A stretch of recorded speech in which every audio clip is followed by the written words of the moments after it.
Suwaibah ini siapa? Suwaibah adalah budaknya daripada pamannya baginda Nabi, yaitu adalah Abu Lahab ya. Yang dimana kalau misalnya kita melihat dikisahkan bahwasanya Suwaibah itu adalah orang yang dimerdekakan oleh Abu Lahab dikarenakan saking bahagianya, saking senangnya ketika pamannya itu mendengar kelahiran baginda Nabi.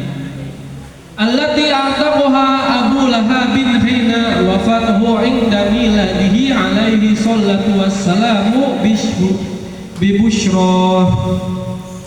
Dan itu adalah perempuan yang dimerdekakan oleh Abu Lahab ketika dia hina wafathu 'inda miladihi, ketika mendapatkan kabar bahwasannya baginda Nabi itu sedang lahir ya, baru lahir, itu dimerdekakan oleh Abu Lahab. Yang dimana kalau misalkan dalam hal ini, dalam kisah ini itu ada sebuah kisah di dalam hadis sahih ya, diceritakan bahwasanya setiap hari Senin itu Abu Lahab itu siksanya diringankan oleh Allah Subhanahu wa taala. Sebab apa? Sebab pada hari Senin itu adalah kelahirannya baginda Nabi yang merupakan dia itu merasa kebahagiaan ya, merasa bahagia.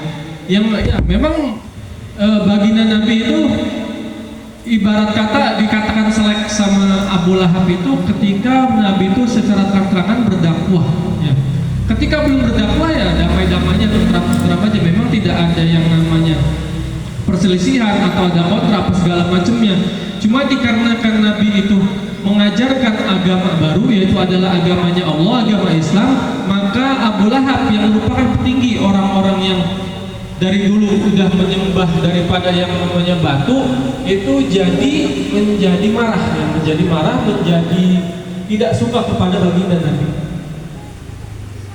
Nah, dari hadis tersebut bisa kita simpulkan hanya dengan berbahagia atas kelahiran baginda Nabi Muhammad SAW saja itu bisa mendapatkan karunia yang sangat besar bagi Allah.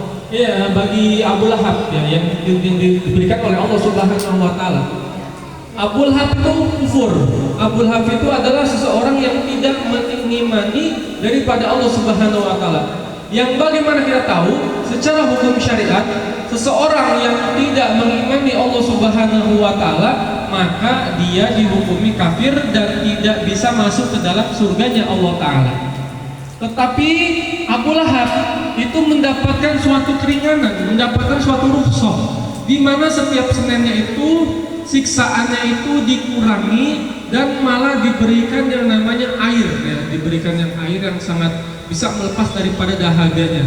Yang ini memang diriwayatkan oleh hadis sahih yang ada di dalam Bukhari dan hadis yang sahih gitu ya. Maka daripada itu pula orang yang kufur saja bisa mendapatkan kenikmatan ketika dia berbahagia atas kelahiran Nabi, apalagi kita yang beriman kepada Allah sekaligus berbahagia atas kelahiran dengan baginda Nabi Muhammad SAW. Fa'arda'athu ma'abniha masyruhin wa abi salamah wa hiya bihi hafiyah. Yang dimana beliau itu menyusui daripada anaknya, juga menyusui daripada yang namanya baginda Nabi ya. Jadi sekalian menyusui baginda Nabi juga menyusui daripada yang namanya anaknya. Wa arda'athu qablahu Hamzah alladhi humida fi nusratid din surrah. Yang dimana sebelumnya dia itu pernah menyusui Hamzah yang bakal menjadi pelindung daripada agamanya Allah. Wa kana sallallahu alaihi wasallam yub'asu ilaiha minal madinati bisillati wa kiswati hiya biha haziyah.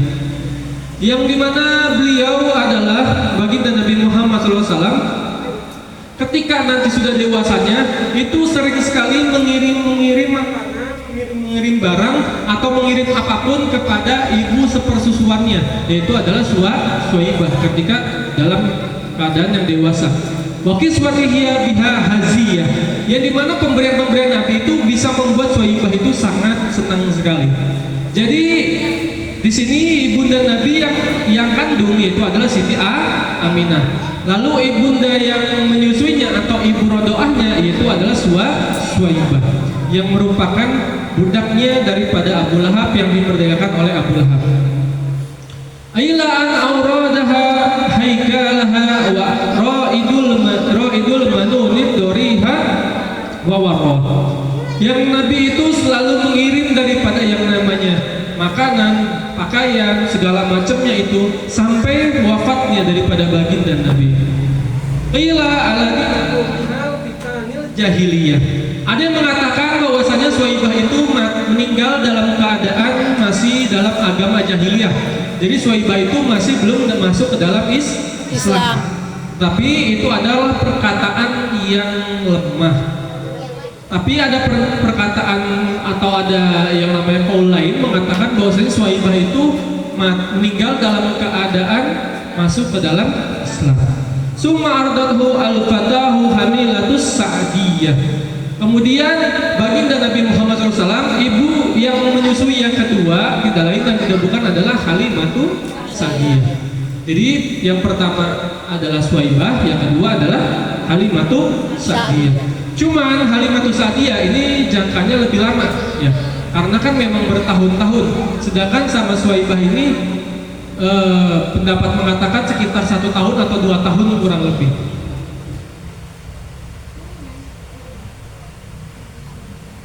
Wa kana qad rada kullun minal qaumi sadhiha li faqriha wa abba.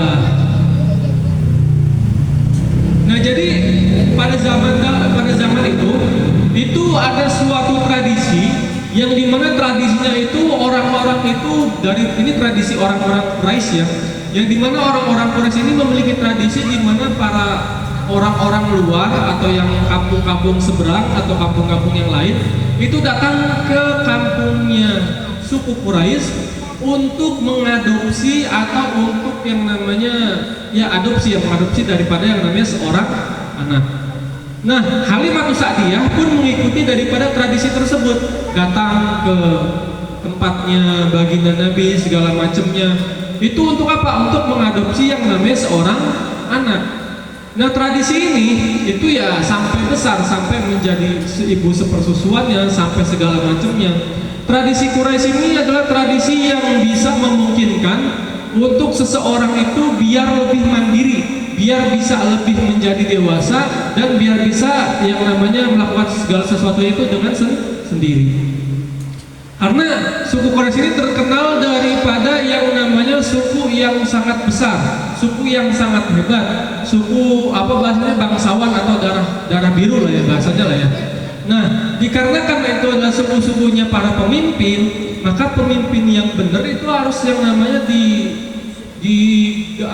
digembles dulu dari yang namanya kecil ya, dididik dulu segala macamnya, segala macamnya. Maka sedari kecil itu tidak tinggal bersama orang tuanya, tetapi tinggal bersama orang-orang yang lainnya.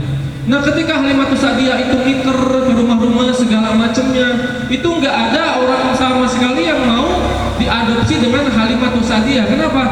Karena Halimatu Sa'diyah ini termasuk orang yang sangat miskin, orang yang sangat fakir lah ya, orang yang susah, orang yang kesusahan lah ya, buat ngurusin diri sendiri aja kadang masih susah, apalagi ngurusin orang lain.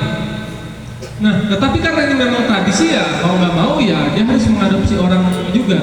Nah, nggak ada yang mau segala macamnya gini-gini. Tetapi akhirnya ketika bertemu dengan baginda Nabi Muhammad SAW, itu ketika pertama kali itu ada rasa cinta atau ada rasa yang namanya mahabbah lah ya, yang membuat Halimatu Sa'diyah itu pengen mengadopsi daripada yang namanya baginda Nabi. Yang mana pada saat itu istilahnya kalau misalkan susunya Halimatu Sa'diyah itu sebenarnya udah yang nggak terlalu bagus gitu ya, udah yang nggak bagus-bagus banget segala macamnya. Tetapi ketika baginda Nabi Muhammad SAW akhirnya disusui oleh Halimatu Sa'diyah, itu seketika yang tadinya susunya itu nggak bisa keluar atau jarang-jarang keluarnya, itu bisa keluarnya itu sangat lancar lah ya, sangat. Kalau deras ya cuman lancar lah ya, berarti nggak yang kekeringan atau gimana segala macamnya. Dan hal ini juga bisa membuat Yang namanya Halimatus Sa'diyah itu yang tadinya miskin itu bisa berubah menjadi orang yang kaya. Ya, bisa berubah menjadi orang yang kaya. Kenapa? Karena yang diadopsinya tidak lain dan tidak bukan adalah baginda Nabi Muhammad SAW. Tuh, di sini kalimatnya fa'ansoba asyuha ba'dal mahli qoblal asiyah. Semenjak daripada yang namanya disusuin baginda Nabi, mengadopsi baginda Nabi, Halimatus Sa'diyah itu menjadi orang yang kaya, menjadi orang yang kaya. Wadarro sadyaha bidurin darin labannahu yaminu minhuma wala banul ukhra ahuhu. Yang namanya susunya itu tiba-tiba menjadi produktif lah ya, air susunya. Yang sebelah kanan disediakan untuk baginda Nabi dan yang sebelah kiri itu dipasrahkan kepada anaknya daripada yang namanya Suhaibah. Suhaibah lagi, Halimatus Sa'diyah. Wa ashabat ba'da hazali wal faqri ghaniyah. Dan kemudian menjadilah kaya daripada seorang Halimatus Sa'diyah yang tadinya hidup dalam keadaan miskin.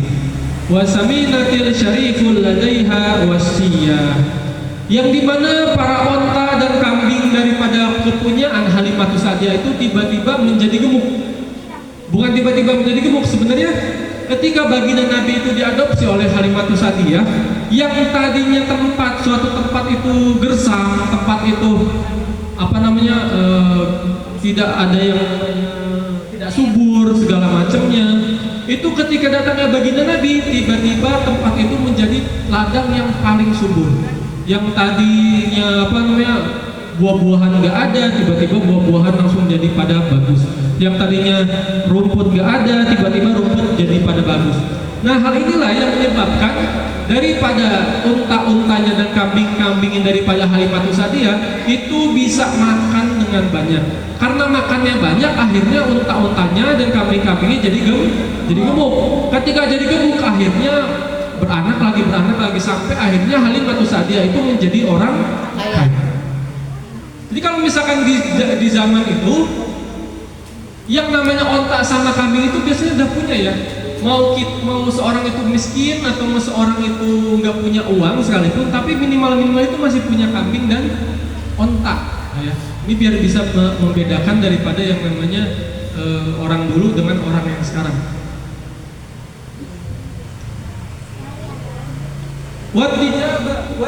Wanjaba'an janibiha kullu mullimatin waziyah, yang dimana semua mara bahaya, semua bencana itu akhirnya dihindarkan oleh Allah Subhanahu wa Ta'ala kepada yang namanya Halimatus Sa'diyah, kepada keluarganya.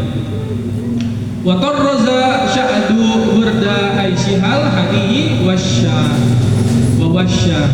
Dan akhirnya Halimah menjadi orang yang terkaya, menjadi orang yang makmur, menjadi orang yang memiliki banyak harta. Seperti itu.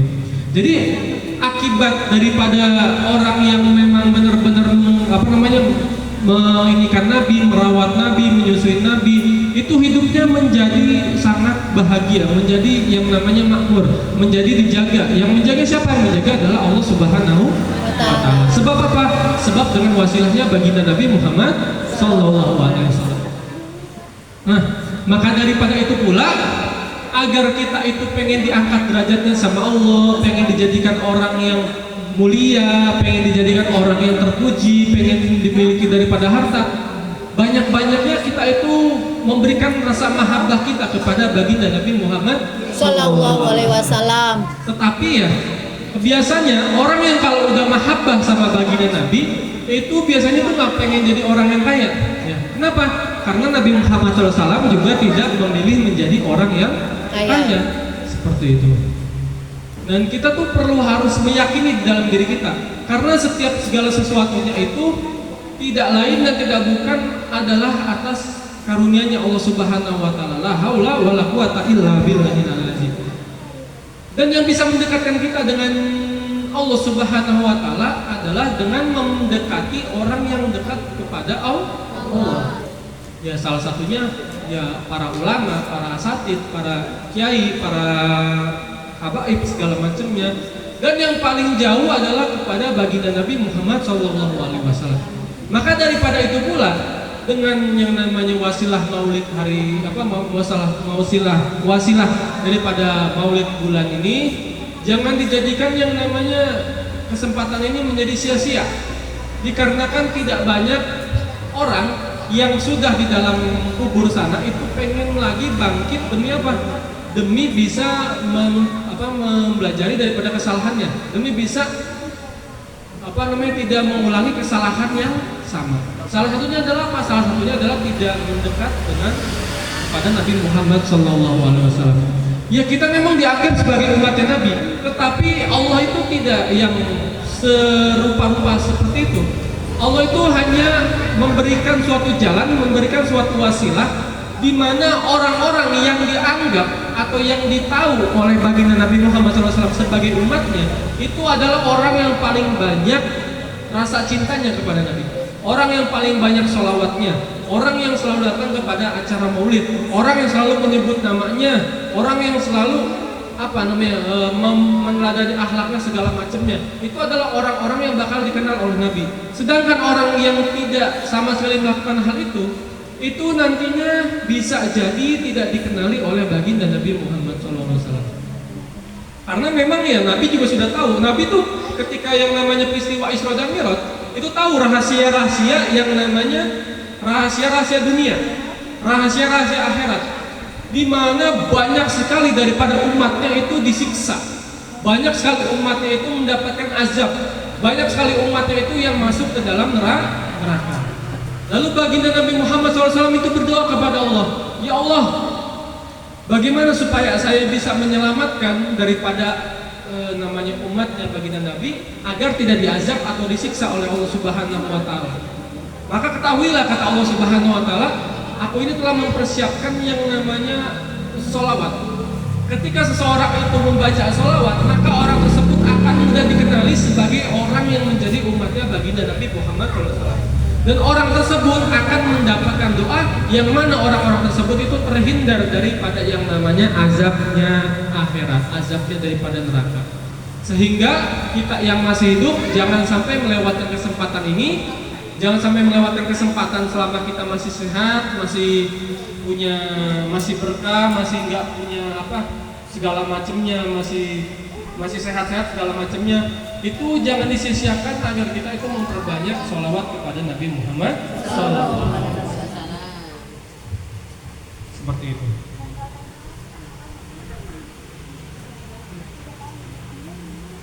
Lanjut apa udah?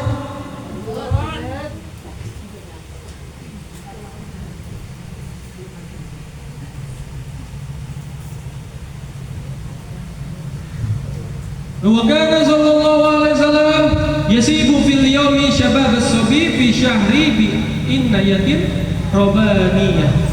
Yang mana pertumbuhan Nabi, perkembangan Nabi Muhammad SAW itu berbeda dengan anak-anak pada umumnya. Di mana satu harinya Nabi itu sama seperti satu bulannya anak biasa. Berarti kalau misalkan anak itu umurnya 10 tahun, maka bagi Nabi cuma berapa?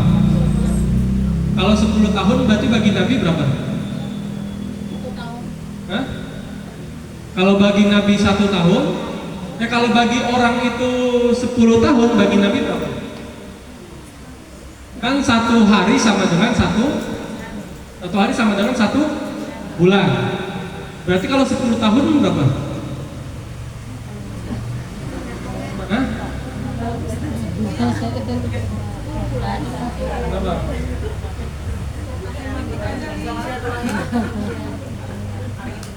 Berarti sama dengan 2 bu?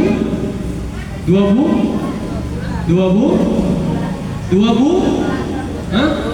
Sama dengan 2 bu? Sama dengan 2 bu? Tahun. Hah? Biasanya Jepang biasa. Jepang. 2 bulan. Kalau misalkan 1 hari sama dengan 1 bulan, berarti anak kecil yang umur 10 tahun itu bagi baginda Nabi sama dengan berapa hari? Atau sama dengan berapa? Berapa lama? Nih itu Sama dengan 2 bu? 2 bu? 2 tahun. 2 tahun.